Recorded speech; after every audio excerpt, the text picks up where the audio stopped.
Hello மக்களே, நண்பர்களே, இன்றைக்கி இந்த பழைய டேமேஜான 10 பைசாவை பற்றி பார்க்கலாம் வாங்க. இந்தியாவில் ஒரு காலத்தில் பொதுவாக பயன்படுத்தப்பட்ட நாணயங்களில் ஒன்று. தற்போது இந்த 10 பைசா இல்லாததால் இது பழைய நினைவு சின்னமாக மாறியுள்ளது. இந்த மாதிரி வடிவத்தில் இருக்கும் 10 பைசா நாணயங்கள் மக்கள் மத்தியில் மிகவும் பிரபலமானவை. காலப்போக்கில் டேமேஜ் ஆன நிலையில் உள்ளது. இருந்தாலும் பழைய நாணயங்களுக்கு தனி வரலாறும் சேகரிப்பு மதிப்பும் இருக்கும். சிலர் இப்படிப்பட்ட டேமேஜான காசுகளை காயின் கலெக்ஷனுக்காக பாதுகாப்பாக வைத்திருப்பார்கள். வருடம், படிவம், அரிய வகை போன்றவற்றை பொறுத்து மதிப்பு மாறுபடும்.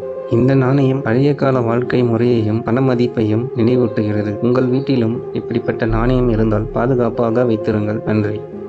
மேலும் இது போன்ற பழைய காசுகளை பற்றியான வீடியோக்களை பார்க்க சேனலை சப்ஸ்கிரைப் செய்து ஒரு சப்போர்ட் தாங்க. நன்றி மக்களே. தேங்க்யூ.